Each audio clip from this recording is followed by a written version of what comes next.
이번에는 세상의 모든 경제 이슈를 알려드리는 시간이죠. 경제 언박싱 코너입니다. 오늘 권혁중 경제평론가 나와주셨습니다. 평론가님 어서 오세요. 안녕하세요. 네, 안녕하십니까. 자, 얼마 전에 윤석열 대통령이 이제 프랑스 파리에 가서 이 부산 엑스포 유치를 위한 이제 PT를 한 이제 보도 많은 분들이 보셨을 텐데, 자, 그때 이제 궁금했던 것이 그래서 이 엑스포가 과연 이제 유치가 될 것이냐, 네. 만약에 유치를 하면 이게 우리한테는 뭐 어떤 도움이 있느냐, 뭐 이런 것들이 참 궁금했는데 오늘 그 소식 준비하셨다고요. 네, 맞습니다. 그 윤 대통령이 직접 영어로 이제 PT를 했었죠. 네네. 그래서 전 느낌이 어떤 느낌이었냐면 굉장히 승부사 체질이구나. 사실 지금 위치상 우리나라가 그렇게 좋은 위치는 아니거든요. 사실 박람회에서 유치를 했을 때 부산 네네. 엑스포. 하지만은 뭐 충분히 역전 가능성도 있고 특히 이제 영어 PT로 했었을 때 그 인상이 굉장히 강렬하다는 평가를 많이 받았기 때문에 네. 이런 부분들이 굉장히 영향을 많이 줄 수 있을 것 같다는 생각을 해봐요. 그래서 제가 직접 봤는데 야 이게 승부사 체질이 확실히 있구나라는 느낌을 좀 받았다는 생각을 해봅니다. 일단 네 번째 연사로 좀 나섰었어요. 실제 네. 뭐 나왔을 때 영어로 직접 발표하면서 가수 싸이 나왔었죠. 네. 그 다음에 이제는 그 건축가 진한교 홍익대 교수죠. 네. 그 다음에 스타트업 CEO 이수인 씨 이어서 이제는 연사로 나와서 그 PT 이제 경쟁 PT 4차 경쟁 PT였거든요. 이때 이제 얘기를 했었죠. 그래서 사실 지금 3파전입니다. 부산 그 다음에 뭐 이미 아시겠지만은 리야드 사우디아라비아죠. 네. 네. 그다음에 로마, 이탈리아 로마인데 이 세 개 나라가 또 세 개 도시가 이제 경쟁을 좀 벌이고 있는 상황에서 우리나라가 이제는 조금 이번에 4차 경쟁 PT를 통해서 많은 점수를 얻었다라는 이제 평가를 좀 받고는 있습니다. 뭐 네. 하지만은 뭐 결정적으로 이제 11월 달에 이제는 5차 회의 열리면서 이때 결정이 되거든요. 네. 근데 그때까지는 좀 지켜보셔야 되겠다는 말씀드립니다. 그렇군요. 이게 말씀하신 대로 이제 한국과 사우디, 이탈리아 이렇게 이제 붙는 2030년 네. 부산 세계 박람회 유치를 놓고 붙는 건데 다른 나라들 이 나라들하고 비교했을 때 어떤 평가가 좀 나오는 게 있습니까? 그러니까 사우디아라비아가 리야드가 가장 앞서 있기는 합니다. 왜냐하면 가장 먼저 시작을 했고 준비를. 그다음에 이제는 막대한 오일머니죠.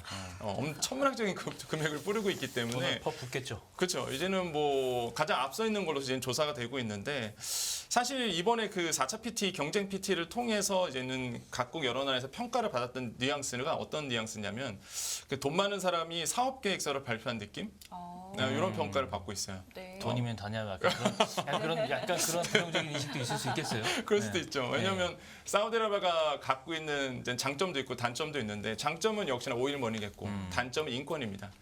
인권 부분에서 조금 약점을 가지고 있는 부분이 있겠고. 네네. 근데 이탈리아 같은 경우에는 이제 평가를 뭐 조르자 멜로니 이탈리아 총리가 또 영어로 PT 발표를 했었죠. 같이 했는데 네. 사실 이제는 평가를 어떻게 받았냐면은 진실성은 좀 느껴졌다. 네. 하지만은 뭐라 할까요? 실속이 없다? 아니면은 뭐 진실성은 있으나 팩트는 좀 부족했다. 이런 평가를 많이 받아요. 그러니까 왜 그러냐면 그러니까 감정적인 호소를 많이 했습니다. 특히 로마가 밀고 있는 게 문화유산이거든요. 그렇죠. 문화유산에 대한 뭐 스토리텔링이라든지 네네. 스토리 라인은 만들어졌으나 그걸 가지고 뾰족히 뭘 하겠다라는 어떤 그 비전 제시 이런 거 좀 부족했다라는 평가를 받고 있죠.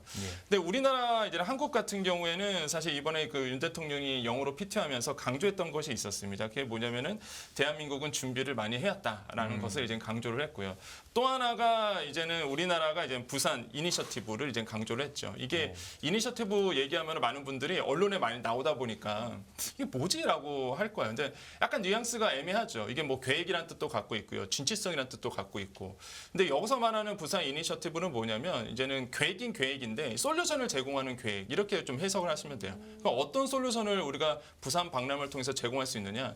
우리나라는 70년 전에 전쟁을 겪었습니다. 그 전쟁을 겪고 나서 우리는 경제 대국을 이룩한 나라거든요. 엄청난 나라죠, 사실. 네네. 그런데 이런 어떤 경험과 노하우를 이제 세계 여러 나라에 공유하겠다는 거죠. 이게 부산 이니시티브에 강조하고 있는 철학입니다. 네. 그러니까 이런 것들 충분히 이제 세계 시장에 어필을 할 수 있는 거죠. 그래서 이런 부산 이니셔티브의 정신 이런 것들이 이제 윤 대통령이 좀 강조했던 부분이고 이런 네. 것들이 굉장히 그 179개의 나라가 표결로 결정이 되거든요. 네.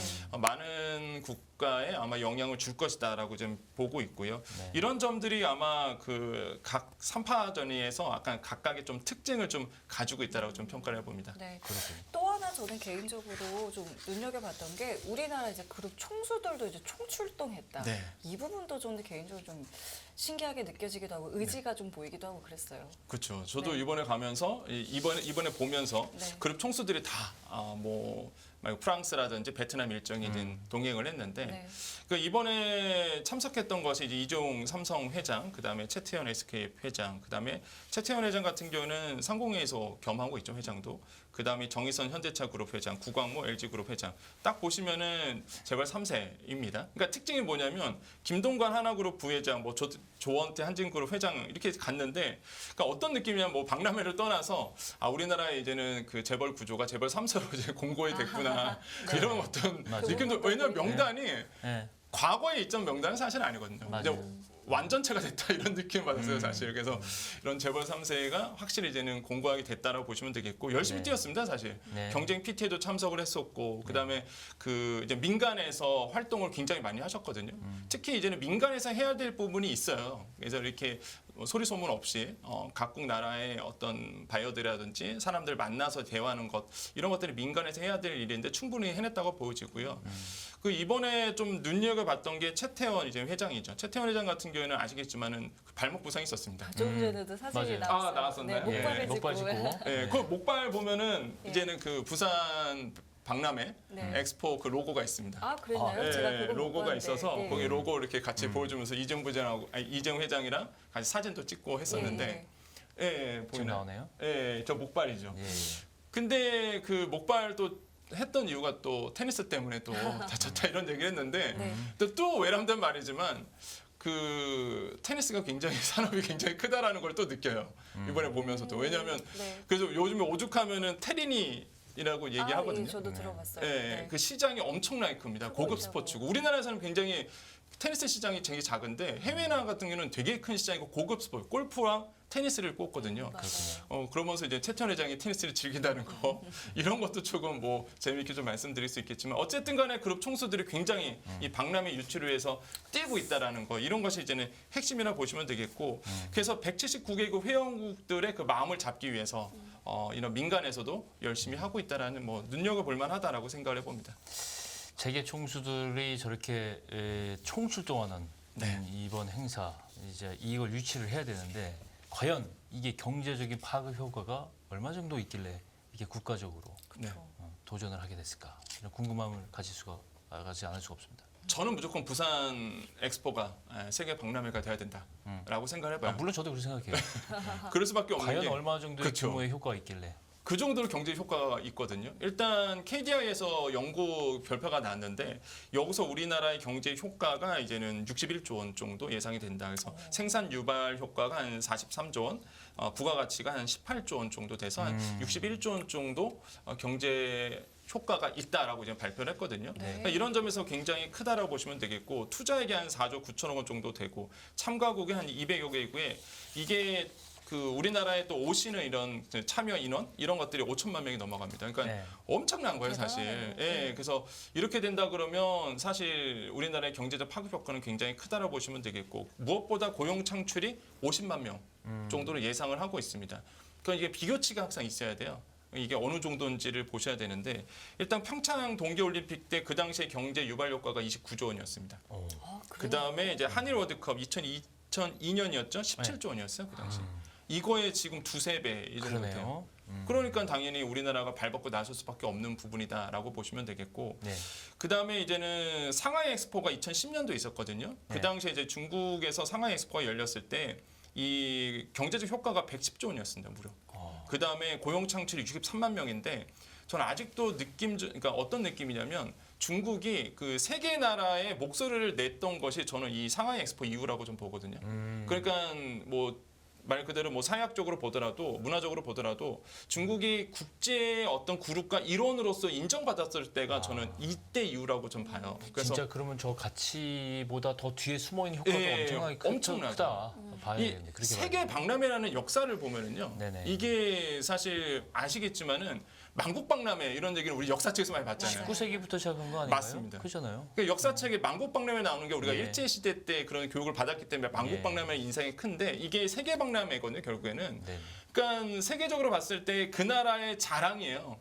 그 나라가 이 정도로 발전했다. 우리가 이 정도로 경제적 이룩을 했다. 문화적으로 발전했다. 그걸 대외적으로 보여주는 사실 맞아요. 어마어마한 시장이거든요. 예. 그러다 보니까 지금 사우디도 그렇고 로마도 그렇고 우리나라도 이제 뛰어드는 거고 상하이가 그때 이제 중국이 개방 개혁의 어떤 꽃을 잃었던 시대였습니다. 그래서 이런 것들이 굉장히 경제적 유발 효과 또한 무형의 가치도 굉장히 크다라고 볼 수가 있기 때문에 네. 그래서 이제 그룹 총수들이 사실 뛰어들 수밖에 없는 거예요. 이거는 뭐 그룹의 문제가 아니라 국가의 문제다라고 저는 생각을 하기 때문에 아마 네. 그룹 총수들도 아마 같은 개념이지 않았을까 생각을 해봅니다. 예. 그럼 지금의 우리랑의 어떤 경쟁에 놓여 있는 이 사우디 입장에서도 네. 뭐 이런 경제적인 여러 가지 이유들 때문에 꼭 유치를 하겠다 뭐 이런 배경으로 저희가 좀 이해하면 될까요? 그렇죠. 지금 사우디는 우리 돈으로 10조 원을 지금 투자를 하고 있거든요. 예. 엄청난 물량 투입을 하고 있고 오일머니에서 이제는 나오고 있는 돈이죠, 사실. 그러면서 이제 사우디가 공격적으로 뛰고 있고 무엇보다 미스터 에브리띵이라고 보통 얘기를 하죠. 이런 그 빈살만 왕세자가 뛰고 있는 이유가 있어요. 이게 빈살만 왕세자가 지금 하고 있는 게 이미 아시겠지만 2030 비전입니다. 네. 2030 비전인데, 그러니까 사우디아라비아를 개혁 개방을 하겠다는 거거든요. 네. 그러다 보니까 뭐 그 전까지는 여성 인권이 굉장히 최악이었죠, 사우디아라비아가. 그래서 여성 인권에 대해서 굉장히 그 인권 신장을 하려고 노력도 하고 있는 부분인데, 일단은 이렇게 빈살만 왕세자가 열심히 하고 있는 부분이 있습니다. 근데 그 엑스포도 아까 말씀드렸지만은 그 엑스포의 경제적 효과, 그다음에 의미가 있기 때문에 이 빈살만 왕세자가 뛰는 거거든요. 네. 특히 우리나라 같은 경우 부산 엑스포가 해야 되는 이유가 여러 가지가 있어요. 뭐 사우디도 여기 뛰고 있지만 우리나라도 그만한 가치가 있기 때문에 뛰고 있는 건데, 일단 만약에 우리가 부산 엑스포를 개최하게 된다 그러면 이 메가 스포츠, 그러니까 메가 이벤트를 개최한 7번째 나라가 됩니다. 그러니까 메가 이벤트라 얘기하면 이제 월드컵 있고 올림픽, 그다음에 세계박람회. 그 세 개를 다 한 나라가 세개 다 한 이제 나라. 7개가 일- 7번째 나라가 된다는 그쵸. 말씀이시죠? 지금까지는 6개. 그랜드 슬램. 예, 그랜드 슬램입니다, 진짜. 맞네요. 예, 지금 6개 나라가 프랑스, 미국, 캐나다, 일본, 독일, 이탈리아 이렇게 6개 나라밖에 없는데 여기에 우리나라가 들어가는 거예요. 그러네요. 그럼 엄청난 국가적 위신이, 그러네요. 그럼 국가적 위신 된다는 얘기는 결국에는 수출 잘 된다는 얘기입니다, 사실. 이 브랜드가 올라가니까, 네네. 국가의 브랜드가. 그래서 이런 어떤 큰 의미가 담겨 있기 때문에 그렇고, 그리고 저는 이제 많은 분들이 이제는 아마 그러실 거예요. 엑스포 하면은 우리나라 예전에 이제 대전 엑스포도 있었고요. 저 어렸을 때 거기에 소풍 갔던 기억이 있거든요. 뽕돌이 맞아요. 맞죠? 네. 그다음에 여수박람회도 있었는데 그럼 우리 이미 개최한 거 아니냐 그러실 거예요. 근데 그거는 이제는 보통 박람회가 두 가지로 나눠집니다. 네. 등록박람회가 있고 인정박람회가 나눠지거든요. 아. 그러니까 등록박람회가 지금 우리가 개최하려는 거예요. 이게 5년마다 한 번씩 열립니다. 네. 그것도 기간도 길어요. 6개월 동안 열리거든요. 경제적 효과가 엄청 큰 거죠. 네네. 그러니까 5천만 명이 찾아온다는 겁니다. 음. 그런 일단 이 등록박람회를 우리가 이번에 개최하려는 거고, 인정박람회와 등록박람회가 좀 규모가 다른 게, 인정박람회는 특정 분야에 대해서 합니다. 뭐 경제면 경제, 문화면 문화. 근데 등록박람회는 주제가 정해지지 않아요. 뭐든지 다 할 수 있어요. 오. 그러니까 좀 몰랐습니다, 그건. 예, 그러다 보니까 부스가 달라져요. 이거 보통 우리가 박람회하면 부스 세우잖아요. 그렇죠. 예, 세계박람회에서는 이거를 세계관이라고 부릅니다. 국가관 이러거든요. 국가관을 세울 때 인정박람회, 그러니까 소규모로 되는 거는 우리나라가 세워줘야 되거든요. 그러니까 네. 부지 제공하고 우리나라가 부스 세워주고. 근데 등록박람회는 그렇지 않아요. 우리는 부지만 제공합니다. 그러니까 부산의 네. 북항 그 넓은 떼, 북항, 예. 거기에 이제는 부지 제공하고 하고 국가관을 누가 세우느냐? 참여국이 알아서 하는 겁니까? 맞습니다. 아. 참여국이 알아서 국가관을 세워요. 그러다 보니까 각국 나라의 문화라든지 경제를 보여주기 위해서 엄청난 금액을 투자합니다. 경쟁도 치열하겠군요. 그렇죠. 근데 여기서 이제는 부가가치 효과가 엄청난다는 그럴 거죠. 수밖에 없죠. 그 자재를 어디서 갖고 오겠습니까? 여기서 이제 조달도 하고 우리나라에서 자 조달하겠죠. 아니면 수입을 이게 수출 우리나라 들어오겠죠. 그런 것부터도 일단 경제효과가 네, 있어요. 엄청난 거죠. 그러니까 이게 등록박람회를 개최한다는 거는 그 나라에 정말로 브랜드가 올라가는 거예요. 그래서 이번에 부산 박람회가 그런 의미를 이제는 가지고 있는 거죠. 그래서 경제적 효과가 크기 때문에 그렇고, 그러면 빈살만 왕세자도 그걸 모르는 게 아니거든요. 그렇죠. 그러니까 이걸 유치하려고 그냥 이렇게 노력을 하고 있는 거고, 우리나라도 그 정도로 이제 노력을 하고 있다 보시면 되겠고, 일단은 뭐 우리나라가 좀 약세긴 약세입니다. 중국은 일단 사우디 밀고 있고요. 네. 그래서 프랑스도 일단 1차적으로는 사우디 밀고 있다라고 이제 밝혔거든요. 근데 사실 중국이 굉장히 잘 파고든 건 맞아요. 왜냐하면 그 이제 사우디 같은 경우에는 인권 문제 때문에 사실 미국과 약간 트러블이 적이 있었습니다. 아시겠지만 이럴 때 중국이 좀 약간 우호 관계를 맞습니다. 뭐 그런 정치적인 이유겠죠. 네, 중국이 치고 들어왔거든요. 그때 네. 딱 그래서 우호적인 관계하면서 특히 저는 인상 깊었던 게 그거예요. 그 사우디나 중국이 얘기를 했었을 때에 보통 이제 유가는요, 기름은 무조건 달러 결제입니다. 그건 다 아시잖아요. 예. 근데 이걸 위안화로 하겠다는 얘기가 그때 나왔거든요. 저는 그때 굉장히 충격적이었거든요. 달러의 그 위기가 아닌가? 굉장히 상징적인 의미가 상징적이죠, 있어요. 진짜. 그래서 위안화로 결제한다고. 그래서 야 이거는 엄청난 사건이다라고 생각을 했는데 그 당시에 있었던 겁니다, 이게. 그래서 지금 중국이 사우디를 밀고 있고, 뭐 프랑스도 지금 사우디를 밀고 있다 보니까 사실 지금 정세는 사우디가 1위가 될 가능성이 있다는 게 높아요. 근데 우리가 이제 2위로 올라선 다음에 이제 결선에서 좀 붙어야 되겠죠. 이런 어떤 전략들을 가지고 있는데 어쨌든간에 지금 이런 상황으로 지금 가고 있다라고 좀 말씀을 드립니다. 주변에서 사우디 관광 제가 뭐 사우디 디스를 하고자 하는 건 아닌데 사우디 여행했다는 분들 얘기 들어본 적 있어요? 어떻다고 하시던가요? 아니 사우디 여행 온 사람 찾아볼 수가 없어요. 아, 없다고요? 근데 사우디 여행한 최근에 사람을? 제가 어떤 유튜브 여행 혼자 이제 여행하는 이제 유튜브 그 사람이 들어가서 사우디를 여행하는 걸 보니까 깜짝 놀랐어요. 네. 뭐 저런 나라가 있나 싶어서. 상점들이 물론 뭐 그 사람들 종교적 신념 위해서 예배도 봐야 되기 때문에 하루에 몇 번씩 그냥 문을 닫았다 열었다 하고 네, 맞습니다. 길에는 여성들이 없어요. 맞아요. 그게 단점이에요. 여성들이 없고 네, 겉으로는 잘하는데 사람들이 뭔가 그러니까 거의 보이질 않아. 맞아요. 이게 약간 그러니까 굉장히 검문도 자주 해. 뭐 약간 폐쇄적인 나라이자 맞아요. 여성 인권도 문제가 있구나라 말만 듣던 게 저런 거구나라는 걸 느낄 수 있었는데 그런 나라에서 세계 박람회를 하게 되는 걸 과연 이 세계 시민들이 반대로 부산은 세계 유튜버들이 굉장히 유명한 도시예요. 맞아요. 굉장히 동영상도 많고 놀러 와서 충분히 즐기다 가고 선전도 많이 그 사람들이 유튜버들이 해주고 있어요. 맞습니다. 인지도가 훨씬 높은 지역이기도 하고 선호하는 지역인데 또 말씀을 정확히 하셨는데 지금 프랑스가 그 사우디를 빈야들을 하고 있잖아요. 지지하고 있잖아요. 왜 지지하네요 도대체? 근데 이거에 대해서 비판이 굉장히 많아요. 말씀하신 것처럼. 유럽에 일단 유럽 그 동맹국들이 비판할 것 같아요 이거. 맞습니다. 그죠? 유럽 나라에서 아니 이탈리아가 있는데 이탈리아가 있는데 왜 사우디에 가서 남의 집 가서 이런 식으로 얘기할 것 같은데. 그러니까 이거에 대해서 지금 비판이 많아요. 특히 아까 말씀하신 것처럼 여성 인권 때문에. 네. 이 여성 인권이 정말로 안 좋은 나라가 사우디아라비아를 항상 꼽거든요. 예. 그러다 보니까 지금 뭐 인권단체, 유럽의 인권단체에서는 이 프랑스의 정책에 대해서 굉장히 노골적으로 반대를 하고 있고 그에 대해서 비판을 많이 하고 있습니다. 그래서 이번에 약간 이벤트가 있었죠. 그게 뭐냐면 이탈리아 총리랑 우리나라 윤석열 대통령이랑 이제는 프랑스 대통령과 만났습니다. 네. 그때 이후에 나왔던 목소리가 뭐냐면 우리가 그 사우디를 지지하는 거는 일단 1차만 지지한다. 이 표결이 어떻게 되냐면 네. 179개국이 표결을 합니다. 네. 그럼 3분의 2를 사실 사우디가 갖고 가야지만 1차에서 끝나요.